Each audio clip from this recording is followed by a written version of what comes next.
Huh? How's that? There we go. Welcome, everyone. This is the Educational Subcommittee meeting of February 1st, 2022. To protect our constituents, city officials, and city staff, the city requests that all members of the public follow the guidance of the California Department of Health Services and the County of Santa Clara Health Officer Order to help control the spread of COVID-19. Additional information regarding COVID-19 is available on the city's website at www.campbellca.gov. This meeting of the Campbell Educational Subcommittee will be conducted in person as well as telecommunication and is compliant with the provisions of the Brown Act. Those members of the public wishing to participate virtually can access the meeting by going to Campbell, https://campbellca.gov.zoom.us/I think that is J, thank you, /873728477723. I think the rest of that will get you there. And you can also dial in. Okay, and I don't think we can show that on the agenda, can we? We can't show that on the screen. Members of the public may attend this meeting in person at the Campbell City Hall. If attending in person, face coverings of physical distancing will be required until further notice. Public comment will also be accepted via email at clerk's office, one word, at campbellca.gov prior to the meeting. Please indicate in the subject line for public comment. Written comments may be received at 3 p.m. on the day prior. A video recording will be available on the city's YouTube channel at youtube.com/user/City of Campbell following the meeting. And I will now call this meeting to order. And we will do a roll call, which for the subcommittee, which comprises Councilwoman Landry and myself. Councilwoman Landry is away on family business and will be unable to join us. And I think that's all I have to announce for that. And I will now offer an opportunity for members of the public to speak on any item. I see no one signed in for public comment. And if there are none, we will come back and do our agenda. And there is agenda under new business, 2 items. We are going to be slightly brief today, I suspect. I thank you all for joining us who could make it, but there are others that we are looking forward to having join us from other school districts and high school and community college districts. So hopefully some of our conversation will be preliminary to when they can come and join us. So, potential topics and work plans for the year. Does anyone have any particular item that they'd like to start with? I have one, but anyone else? Okay, so I was told by Councilwoman Landry that the last meeting of this group, there were a couple of items that came up, and the one that I recall most significantly was the fact that school districts are concerned about the mental health of parents. You were talking that there are a lot of things available for students, but the help for the parents is a concern. So I'm not sure. It came up at Campbell City Council discussion when we were discussing ARPA funds. That did not come to any conclusions, but it was discussed and well represented by Councilmember Lopez and Councilwoman Landry.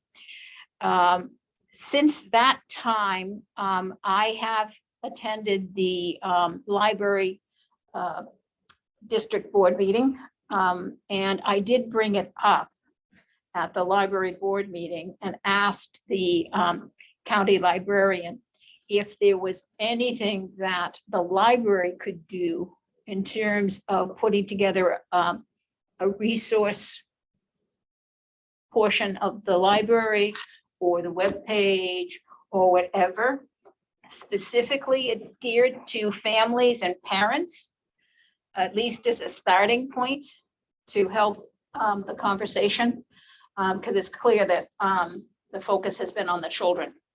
But that was one suggestion.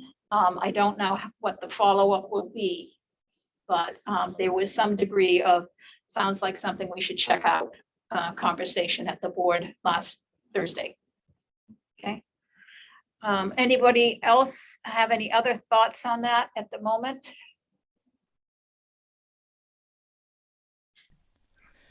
Thank you so much. And so I'm Richard from the Campbell Union School District, and I was at the last meeting hoping to just expand a little bit on the importance of why it's all interconnected. And I'm sure that both the council members and yourself, articulated the different reasons, but it's so important that we recognize that, while Campbell Union, the elementary school district, is educating and supporting our TK through 8 students, that their mental health is also impacted at what's going on at home and in the community.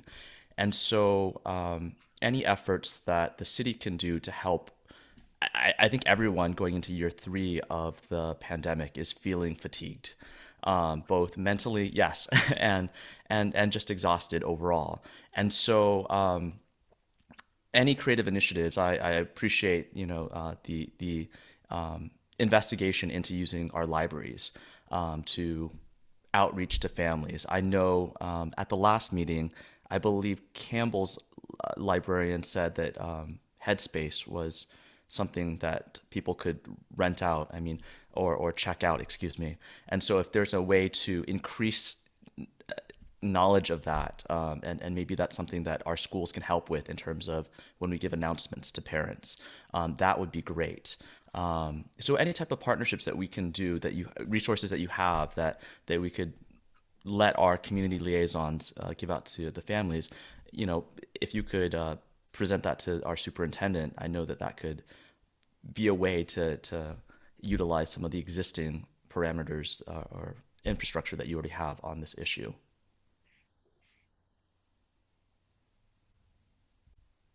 I don't know if Danielle. So we'll pick up, why don't we try and make this a regular agenda item going forward and see what other options we can have. So we'll call it parental mental health support.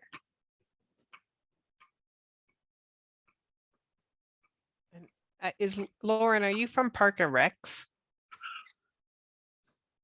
So I apologize, I didn't do the very first thing one should do because it wasn't written down in front of me, which was introduction. And we do in fact have 2 additional changes. We have a new superintendent. You may have met the superintendent from West Valley College. And then also Mary Ann Going has retired, and Mary Kay. I always do that wrong. Mary Kay Going, and she's the new superintendent is something Codd, C-O-D-D. Clover, thank you. Clover Codd. And she's overwhelmed right now. I had a chance to chat with her about 2 weeks ago, and she just said, bear with me. So hopefully we'll be able to have someone from Moreland, because they've always been an important member of our group here. And then going around the table, Brian, we have our new. I am the teen librarian at Campbell. Been in the system for, it'll be 3 years this summer. And I was at the last meeting. It was really awesome to talk about mental health stuff. So yeah, great to be back. Good. I'm Peggy Tomasa, the community librarian at the Campbell Library. Can you hear her okay? Natasha Bissell, Director of Recreation and Community Services. And congrats, Danielle. Thank you. The daughter's. And then Lauren, you want to Oh. introduce yourself? Yes, I'm Lauren Council and I'm Recreation Supervisor for the Recreation Department. And Lauren. Yeah, I thought I coordinates- recognized the office. Yeah, so Danielle, our recreation specialist, we went from a full-time employee to a half-time position through the last budget cycle. And so Julie Parachi is the recreation specialist that oversees the commission, but she only works at Campbell Monday, Wednesdays, and Fridays. So she's unable to attend. So Lauren is her supervisor and will be attending these meetings for her. Okay, that's fantastic. I just know that the youth commission has done some amazing work in the mental health space, partnering with NAMI, putting out some really, yoga in the park. And so I want to encourage that path continuing. But I think too that I've been a Campbell resident for almost 30 years. The things in that catalog are fantastic. So, is there a way to beef some of that up, do some mindfulness, get some yoga, maybe experiences for the parents as well. I mean, I think that's another nice outlet if we can make it happen. And again, like Richard said, we're always happy to partner and try to get the word out. Great. So Danielle Cohen and Richard are both from the Campbell Union School District, the elementary school district. Okay. Welcome. I got your back. Okay, so along that line, I think I've said this in past years, but no conflict, but I just wanted to say my nephew's company is Calm, C-A-L-M, which is the competitor to Headspace. So just everybody know that with no, I have no financial stake, anything. I wanted to bring to your attention that Senator Cortese, so I think many of you may know that we did the redistricting at the state and federal level. And the Assembly District will be changing in November. Instead of having Assembly Member Lowe, we will have Assembly Member Berman. And then instead of Senator Cortese, we will have Senator Josh Berman, yeah, right? Josh Becker, too many B's, Becker. And I'm not sure he's ever been to Campbell. So we're going to have to work hard to make relationships going here. What's his name? Evan Mark. and Becker are good friends. My mind is definitely going blank on me. Berman. Evan and Mark Berman are very good friends. And so I'm comfortable that we'll have a relationship there with no particular problem. But I think we're going to have to work on the Senate in various areas. And the reason I particularly brought that up is in my emails today, wrong thing.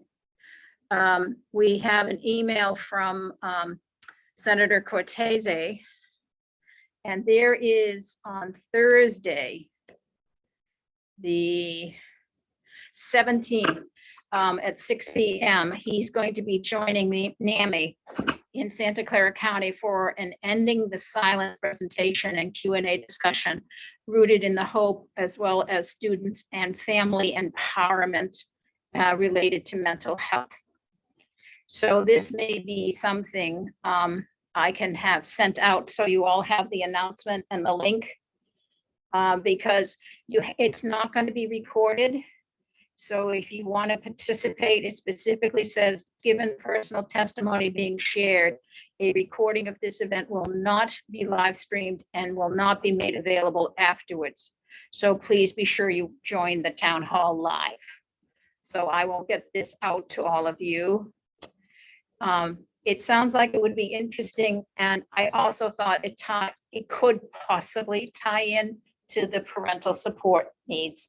And if nothing else, Senator Cortese and Supervisor Ellenberg are both very conscious, I'm sure others are as well, but are very conscious of the mental health issue and would be supportive. So, and any of us find anything, whatever, we can keep that in mind. Okay, May I add something?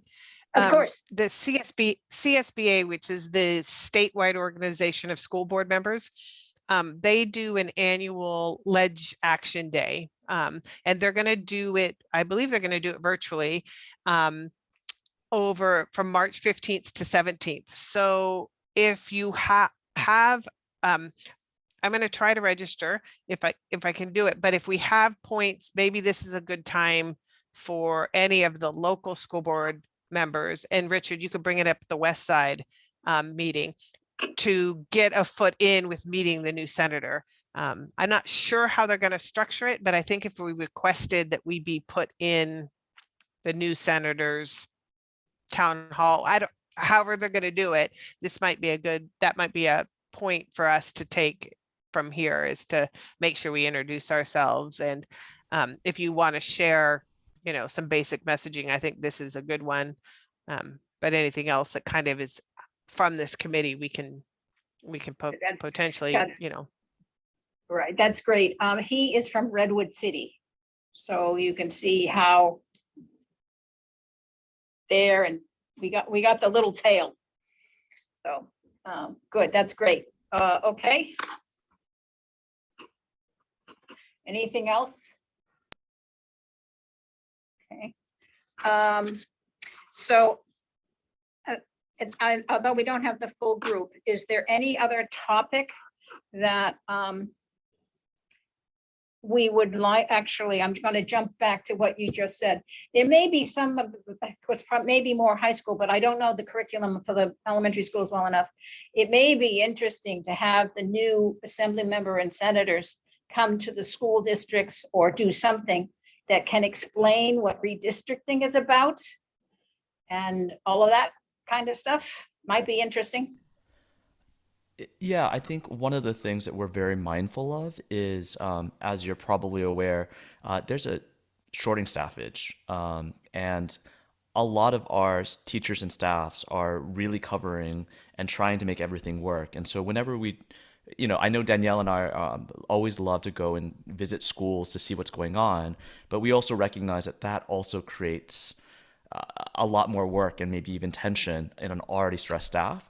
So as much as I would love to, invite both the assembly member and senator to our schools, I want to be mindful that creates more work for our site staff to do. So I think what we'll do is we're hoping that the Omicron numbers go down and everything kind of goes back to regular pandemic normal, so that we can invite others to the campuses.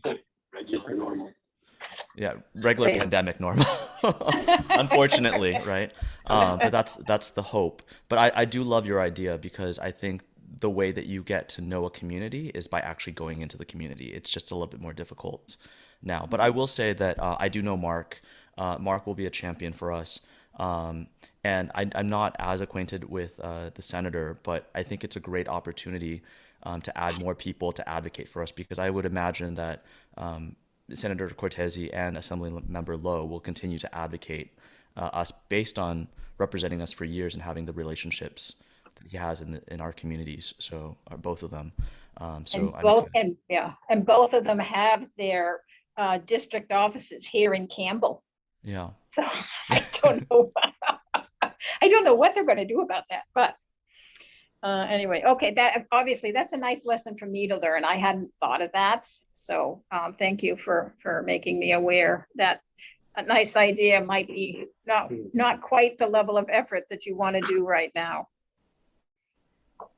Okay. So any other potential topics or work plan items, knowing that we'll revise it as we go forward with a bigger group?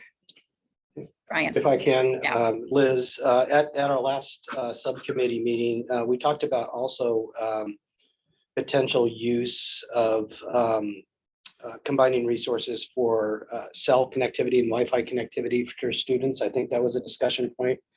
And I know that the schools identified a few spots where it maybe is necessary, but are having a hard time to make that happen. We were given an update regarding one of our concepts of ARPA usage was Wi-Fi and cell phone connectivity, in particular to the community center, but that was broadened to a greater discussion of what we can do, perhaps partnering with schools, the library, to make sure that we're all connected. And I don't know if that's a really long discussion, but that was a follow-up. And as I talked to Council Member Landry from that meeting, that was something she mentioned, in addition to the wellness, mental health. That's good. I do remember that discussion too. Thank you for reminding me. We are doing a Wi-Fi upgrade at the community center. Council did approve that. But is there anyone at the school district that's in charge of your IT that we might want to have our IT person meet with so they could figure out what exactly you're thinking of and what possibilities we could do? Yes, there is, and thank you so much, Brian, for bringing it up, because that's something that is very on the one of the top priorities for our district, is to ensure that our students and families have Wi-Fi access, especially during these times. Trevor from the IT department is the main person, and of course you could always go through our superintendent. But one of the things that he's been working on with his department is setting up antennas, essentially, that broadcast free Wi-Fi to neighborhoods. So we have it in the Rosemary neighborhood. We have it in one of the Castlemont neighborhoods. Danielle, do you remember some of the other neighborhoods that? Yeah, I think the other one is over near Blackford and Sherman Oaks, which is actually San Jose addresses. But yeah, it's something he's very much aware of, and has done a lot of the measuring of cell signals and Wi-Fi signals to prepare for some grants that he was able to get to allow us to establish these antennas. There's a technical term for them that's not antennas, but It's like California public broadcast, something of that yeah, sort. and they actually have presented what they've done, so he's doing a good job, and I do agree, it's a good place to marry efforts for sure. His last name is Walker, Trevor Walker. So I think the library also did some things at your various facilities, not the Campbell one necessarily, but didn't you expand Wi-Fi around the library? We did at this building, Okay, and is it still up and running? I believe so. Okay, Maybe not, because our network's not there anymore. I'll have to check. yeah, okay. But the libraries in the system all upgraded their Wi-Fi To go through our parking lots, to go through the parking and lots available 24/7. and 24/7. So that's something you might want to make sure your IT person knows and figures out if there's a way to leverage that. And they are upgrading up the Wi-Fi in all of our libraries, so Yeah. it should broadcast out. We probably need. Ours to is talk- not, I don't think that was an approved project for the community. I think it was presented and like. as Council part was of the okay using council- ARPA council funds was for it, Okay, with ARPA funds, but we haven't programmed them yet. yeah, Gotcha. but it wasn't Okay. approved, yeah. Yeah, Um, I I know, think- it would be lovely. I think Dr. Bravo is probably a good person to bring in on that too. Richard mentioned the staffing shortages. So I have actually went out and got my sub credential, and I've been subbing in the high school district because I can't do my own district. And in the whatever it's been 4 years since my last son graduated from high school, the amount of technology, the amount of reliance on technology, even in the classrooms, they just run their whole schedule off Canvas or off agendas, off Google Drives. And I mean, I'm just amazed at the increase in required technology and required time connected. I mean, you almost cannot do school if you don't have internet. I mean, it'd be almost impossible. So I think it's pretty critical. And I'm sure that's going to start to get pushed down to elementary schools, but the high school for sure. I think Dr. Bravo would probably be a good one to circle in and check his IT department as well. I would say majority of their textbooks are even online. Like even in the middle school, it's all done.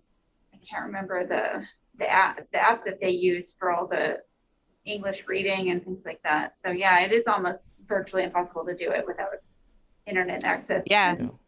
I would be lost. Yeah.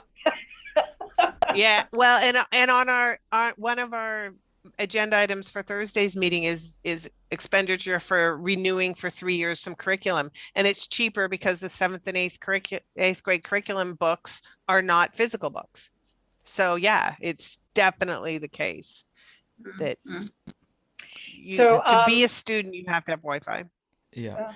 So Brian, I'm not sure how you want to take this issue, topic forward. We'll tee it up and tease it maybe as a group, but in the meantime, I'll have Cecil reach out to Trevor and we can at least get some information from a technical perspective, what it is problem that we're trying to address. Okay, That would be Okay. perfect. The other thing I would add is just thinking about announcing things, and when people start to think about the libraries, especially for internet access. I think the summertime, right? And you probably have more expertise on that, but at Campbell Union, we're actively trying to make sure that families that don't have internet access get internet access, whether it is with, for the lack of a better technical term, like the antennas, free Wi-Fi hotspots that we give out to certain families, and also trying to connect them to deals with, I think, one of the service providers where it's only like $5 or $15 a month. So we're trying to do that, but I think during the summertime especially, that might be a time when families are especially in need of internet access, and so going to the library, especially when they don't have school, might be a good time to highlight again through maybe us or whatever communications you have to go to the libraries as a safe and great learning environment.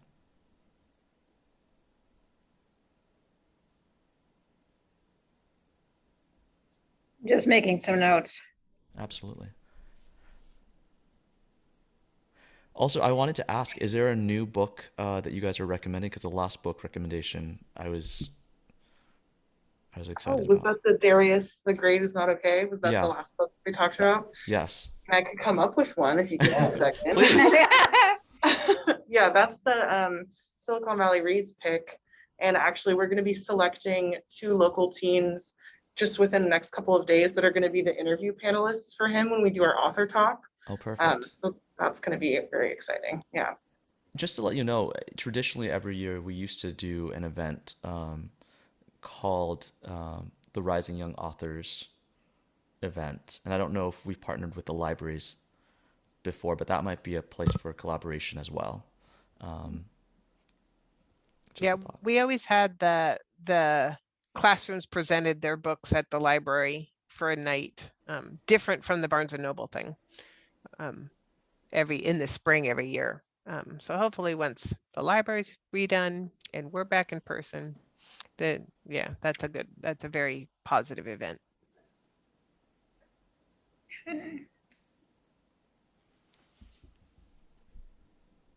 Okay. Any other thoughts? Lauren? Any thoughts on any agenda item at this point? We'll come back to it next time. I would love to give some updates on youth commission and job opportunities and classes as well. I know Danielle talked about how we can try to share information for the students. And I think when it comes to mental health, we very much have a lot of great classes and opportunities, both for parents and kids with that. Well, and Natasha too, my understanding is you're going full capacity summer camp this summer. So please let us know if we can. We're hopeful. I guess right now we're worried about hiring and retaining staff. We are really struggling with temporary employees. So that is our biggest hurdle right now. That buses for field trips.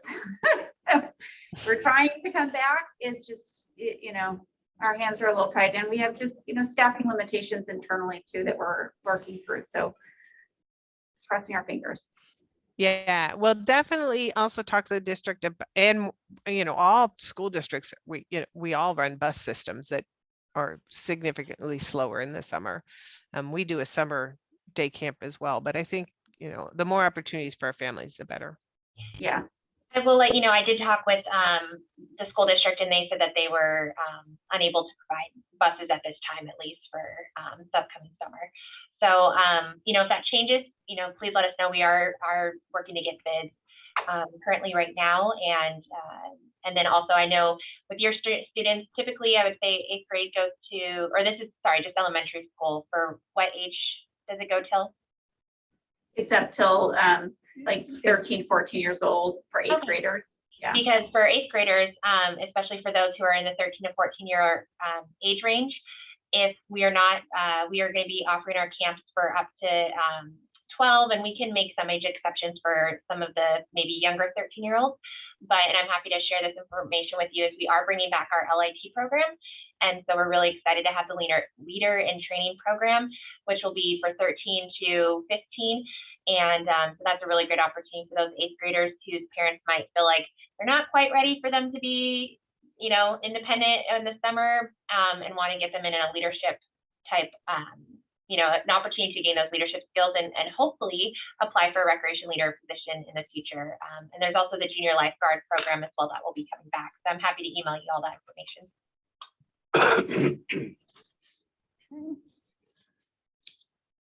Okay. So we can leave that there.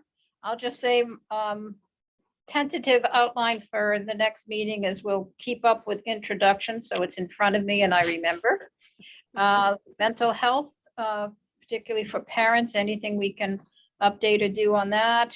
An update on the Wi-Fi support coordination with all the school districts. And in the meantime, Trevor will connect with Cecil. And we might have an update on the reading recommendations. I can bring a book next time, and this I can just let me Oh, know. that wasn't a request. That was just Was that just friendly chit chat while there was other things going on. It's nice. Yeah. Yeah. And Richard, correct me if I'm wrong, but I think at our last meeting, didn't Shelley talk that she and Nellie had met with something associated with VTA about new housing between St. Lucy's and Summer Winds? Yeah, I don't remember the specifics, but I did remember. It was that maybe it was just in a weekly, but it I can fill you in on that. It's an interesting situation, and this is me speaking as an individual, bit of a bull in the china shop. Okay. However, that being said, their VTA, because they have publicly owned land, has been encouraged, and over the last 2 years has been fairly aggressive at setting up their own transit-oriented development housing program. They're looking to develop housing on their VTA sites, mostly in parking lots. And a couple of sites fell through, so they ended up taking a look at Winchester. It's a very, very tough site because of its proportions, and it's chock-a-block full. And they've committed to keeping all the bus routes and all the parking on site, blah, blah, blah. So they've got their work cut out for them. They had the first community meeting 2 weeks ago on the 17th or something like that. There is a VTA website, and we can send you that if you'd like. There was a commitment at that meeting to provide low and low income housing. Nothing more descriptive than that for individuals versus families, et cetera, et cetera. None of that is at all known. It's not a given. They have hired an architect to see what conceptually they could possibly do. The site is so narrow that there are a lot of constraints, and they'd love to find opportunities to work with the church, but the church is a parish church, so they need to go through the diocese. And also Summer Wind's property is privately held. So they've got a lot of pieces of the puzzle to put together. But it's clearly moving forward as a strong potential. Ideally, and Campbell certainly hopes, ideally it would be a Measure A funded project, which would make it really a successful low and low income project for our community members. So what's the right word? Yes. Would it run through your House Keys affordable housing program that you already contract with, or would VTA run it? So I've been asking those questions. We don't know yet. I think just from a general standpoint, I don't know the specifics of this deal, but I know that at our last board meeting, we were presented with, or one of the last board meetings, I don't remember which one specifically, we were presented with our enrollment numbers. And there's just a continual trend of it being less and less and less. And I think, as you know, it's because it's expensive to live in this area, and then let alone raise a child in this area. So any efforts that the city council can do to alleviate, I guess, the housing and rental pricing of things would be greatly appreciated, because it does trickle down to the schools in terms of enrollment, and then in terms of having to support other areas of a student's life. Okay, so thank you for bringing that up. We should probably make sure that all the board, I'm looking at Brian here, all the board members of all the schools get announcements of our Campbell's Plan for Housing. Campbell's Plan for Housing has the RENA Cycle 6 numbers in it. We are required to provide 3,000 housing units. And of those 3,000, 57%, I'll say 1,500 for convenience, are to be below market rate housing. And they're subdivided in categories within that. So in order to plan for success at providing that number of housing, staff has pulled together a number between 5,000, 5,500, I'm going to call it land use sites. And then that'll go into the EIR. And that was decided on January 25th at a council meeting. And that meeting is available on the website. And then while that's going on, the EIR is going on, all the other work involved will be pulled together. Council had a couple of various opinions. Housing and Community Development recommends a 30% bonus. And when we put various figures together, it meant that we should have to plan for 3,300 new units. Staff feels very strongly we should go more towards the 5,000. Council members were saying, yeah, that's a bit much, and maybe we'll end up at less. But the goal is to find a way within that to come up with the reasonable expectation of affordability. And that means height. That means density and height. And density has a lot to do with the size of the units. You can get 2 units for the price of one bedroom unit over at Revere or Penny Lane, because they're so big. So a lot of that's going to have to do with what staff is calling policies on how we're going to support providing affordable units. The challenge is going to be that it looks like a large amount of the city would be rezoned for 75 units an acre. That would be the entire Winchester Safeway site at Bud. That would be along Winchester.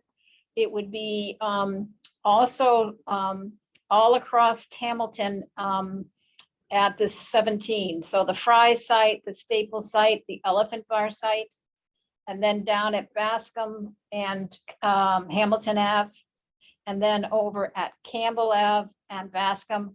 The Prune Yard would potentially have 3 new towers and a tower across the street. So for what it's worth, we're trying to plan for 1,500 housing units of affordability, which I'm going to guess will have students or families with children in it. I mean, I think that's the goal, but none of that's known now. So you might want to pay attention, and we'll make sure that you get on the list of distribution of when all those meetings are. So kind of give you a heads up. Yeah, thank you so much. I know that the issue of housing is a complex one, and I know that there's so many factors. So I appreciate any efforts to make it easier for people to live in not only Campbell, but just in the general region. Well, there's a commitment. It's not going to be easy. Yes. And it's not going to be non-controversial, but there is a commitment, I think, on the full council to say we have to do what we need to do, whether we agree with where we got what we got. The point is, we've got to do something, and this is what we're working with. So, yeah, I'm pleased with how the council's handling that. Okay, other thoughts? That was a good one. Okay, so to-do list is Brian's going to follow up with Cecil and Trevor, and we're going to send everybody the information on the VTA housing and on the Cortese NAMI meeting next week. Anything else? Okay, and then one last thing I wanted to ask is, we usually meet every 2 months. I'm wondering if we might want to try and have an extra meeting in March to try and get everybody together. I think it would be great to get everybody together. So if you see that announcement, you'll know why, but ideally it's every 2 months. Okay. Okay. All right. Thanks for making the time, Danielle and Richard. Thank you so much. Have a nice evening. Oh, You happy too. Lunar We New have- Year. For your efforts. Yeah. Council meeting night. Thanks. Bye. Thank you. Bye.